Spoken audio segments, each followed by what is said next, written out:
किसान साथियों नमस्कार। आप देख रहे हो एम के किसानी यूट्यूब चैनल। किसान साथियों, आज की इस वीडियो में हम बात करेंगे गेहूं की खेती के बारे में। जैसे कि किसान साथियों, आपकी गेहूं की जो खेती होती है तो गबोट वाली अवस्था में आ जाती है, तो किसान साथियों सोचते हो आप कि हम कौन सा ऐसा पीजीआर का प्रयोग करें, यानी कि कौन से ऐसे फर्टिलाइजरों का प्रयोग करें जिससे किसान साथियों जो हमारी गेहूं की वालियां हैं वो मोटी बने, यानी कि हमारे गेहूं के दानों का भराव अच्छी तरीके से हो जाए, हमारी जो वालियां हैं वो लंबी बने, हमारे दानों की संख्या हमें ज़्यादा देखने को मिले और हमारे दानों पर एक अच्छी चमक प्रदान हो जाए, जिससे किसान साथियों अंत में हमें गेहूं की अच्छी पैदावार देखने को मिल जाए।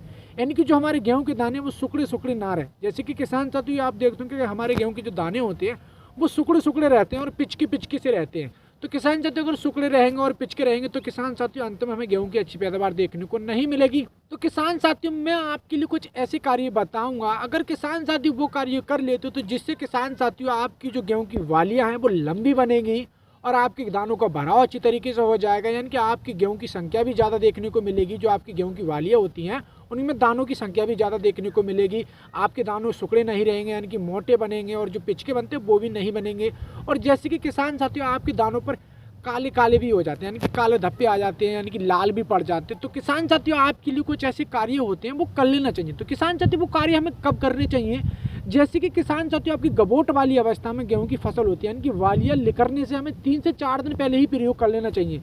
जैसे कि गबोट वाली अवस्था में आने के बाद किसान साथियों गेहूं के पौधे होते हैं, किसान साथियों वो हमारे गोम में आ जाते हैं, हल्के हल्के हमें देखने को पता पड़ जाती है कि हमारी अब जो गेहूं की वालियां वो निकलने वाली हैं। तो किसान साथियों हमें वो कार्य कर लेना चाहिए जिससे किसान साथियों अंत में हमें गेहूं की अच्छी पैदावार देखने को मिल जाए। तो किसान साथियों मैं आपके लिए कुछ कार्य बताऊंगा। किसान साथियों वो कार्य आपके लिए गबोट वाली अवस्था में ही करने हैं। जैसे कि किसान साथियों आपकी वालियां निकलने से 3 या 4 दिन ही पहले ही प्रयोग करना है।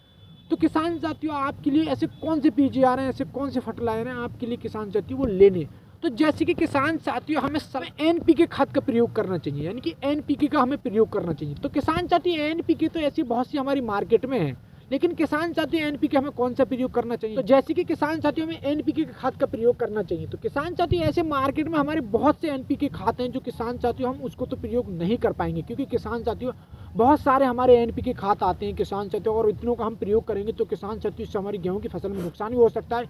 अगर किसान साथियों बाई चांस नुकसान नहीं हुआ तो किसान साथियों हमारी गेहूं की जो फसल है किसान साथियों उसका हमें अच्छा रिजल्ट देखने को नहीं मिलेगा। क्योंकि किसान साथियों अगर हम डालना कौन सा हमें पीजीआर है, यानी कि कौन सा फर्टिलाइजर हमें डालना है, तो किसान साथियों हम डाल कौन सा फर्टिलाइजर रहे हैं और किसान साथियों उसका रिजल्ट हमें देखने को अच्छा नहीं मिलेगा।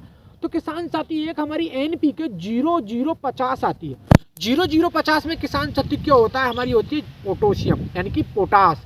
किसान साथियों पोटास अगर हम अपनी गेहूं की फसल पे प्रयोग कर लेते हैं ना, तो किसान साथियों क्या होता है कि हमारी जो गबोट वाली अवस्था में जो वालियां बनती हैं किसान साथियों वो लंबी बनती हैं, और किसान साथियों दानों की संख्या भी अच्छी रहती है, यानी कि मोटे दाने बनते हैं। और किसान साथियों इसके साथ में हमें कुछ और प्रयोग करना चाहिए। जैसे कि किसान साथियों क्योंकि हमारी जो दानों पे एक अच्छी चमक प्रदान नहीं होती है और किसान साथियों हमारे दाने पिचके पिचके रहते हैं, सुकड़े रहते हैं, तो किसान साथियों हम बोरेन का प्रयोग करना चाहिए। क्योंकि किसान साथियों अगर हम बोरेन का प्रयोग नहीं करते तो किसान साथियों हमारे दानों पर एक अच्छी चमक प्रदान नहीं होगी, और किसान साथियों हमारे दाने मोटे नहीं बनेंगे, हमारे दाने सुकड़े सुकड़े रहेंगे, और जिससे किसान साथियों अंत में हमें गेहूं की अच्छी पैदावार देखने को नहीं मिलेगी। तो किसान साथियों हमें 2 फर्टिलाइजर का प्रयोग करना चाहिए जब हमारी गेहूं की फसल गबोट वाली अवस्था में हो।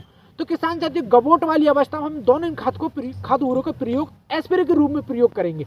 तो किसान साथियों एस्प्रे के रूप में हमें कितनी मात्रा लेनी है? जैसे कि किसान साथियों जो हमने एनपीके 0050 लिया, तो किसान साथियों इसमें क्या होता है, जैसे कि किसान साथियों 0% हमारी नाइट्रोजन होती है और 0% हमारी फास्फोरस होती है और 50% होती है हमारी पोटास, यानी कि पोटोशियम। किसान साथियों पोटोशियम हमारे पौधे के लिए बहुत ही ज़्यादा फायदा रहती है, क्योंकि किसान साथियों वालियां निकलते समय हमारे पौधे के लिए कमजोरी महसूस होती है। तो किसान साथियों हमें पोटास का प्रयोग करना चाहिए, क्योंकि किसान साथियों उस टाइम हमारे पौधे के लिए अगर कमजोरी महसूस होगी तो किसान साथियों हमारी वालियां लंबी नहीं बनेगी, हमारे दानों की संख्या कम रहेगी, हमारे दानों का भराव अच्छी तरीके से नहीं होगा। और किसान साथियों हमें प्रयोग कर लेना चाहिए, तभी किसान साथियों हमारी दानों की संख्या भी ज़्यादा देखने को मिलेगी, हमारी वालियां भी लंबी बनेगी, हमारे दानों को भराव अच्छी तरीके से हो जाएगा, हमारे दानों पर एक अच्छी चमक प्रदान हो जाएगी, और किसान साथियों जिससे हमें अंत में गेहूं की अच्छी पैदावार देखने को मिल जाएगी।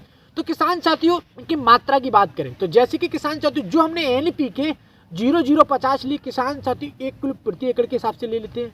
और किसान साथियों जो हमने बोरेन लिया 20% हमें बोरेन लेनी। किसान साथियों जो हमारी 20% बोरेन हमें 100 ग्राम से 150 ग्राम प्रति एकड़ के हिसाब से ले लेते हैं। और किसान साथियों एक साथ हम घोल बनाकर 150 लीटर पानी का हम प्रयोग करेंगे और 1 एकड़ की गेहूं की फसल पे एस्प्रे के रूप में प्रयोग कर लेते हैं। तो किससे किसान साथियों हमारे गेहूं की जो वालियां होती है वो लंबी बनती है, हमारे दानों का भराव अच्छी तरीके से हो जाता है, हमारे दानों की संख्या भी हमें ज़्यादा देखने को मिलती है, हमारे दाने सुकड़े नहीं रहते हैं और हमारे दानों पर एक अच्छी चमक प्रदान हो जाती है, हमारे दाने मोटे बनते हैं। और मोटे दाने बनेंगे और दानों की संख्या भी ज़्यादा रहेगी, यानी कि वालियाँ ज़्यादा लंबी बनेंगी। तो किसान साथियों जिससे हमें अंत में गेहूं की अच्छी पैदावार देखने को मिलेगी। तो किसान साथियों आपकी गेहूं की फसल गबोट वाली अवस्था में 3 से 4 दिन पहले हमें इन खादूर का प्रयोग कर लेना चाहिए, यानी कि हमारी वालियाँ निकलने से हमें 3 से 4 दिन पहले ही इन खादूर का प्रयोग कर लेना चाहिए, जिससे किसान साथियों अंत में हमें गेहूं की अच्छी पैदावार देखने को मिल जाए। तो किसान साथियों मैं आपसे उम्मीद करता हूं आप अपनी गेहूं की फसल पर गबोट वाली अवस्था में यानी कि वालियां निकलने से पहले इन खादूरों का प्रयोग कर लेते हो, तो जिससे किसान साथियों आपके लिए अंत में गेहूं की अच्छी पैदावार देखने को मिलेगी और किसान साथियों आपके दानों पर एक अच्छी चमक प्रदान हो जाएगी। तो किसान साथियों यह जानकारी आपके लिए कैसी लगी, मैं आपसे उम्मीद करता हूँ यह जानकारी आपके लिए बहुत ही ज़्यादा पसंद आई होगी। तो मेरी वीडियो के लिए लाइक कर दो, ज़्यादा से ज़्यादा शेयर कर दो। जो मेरे यूट्यूब चैनल पर नए हैं वो मेरे यूट्यूब चैनल सब्सक्राइब कर दें, पास में बेल की घंटी को भी दबा दें ताकि आने वाली भविष्य में नोटिफिकेशन आपके लिए मिलती रहे। किसान साथियों आगे मिलते हैं एक नई वीडियो में। नमस्कार किसान साथियों।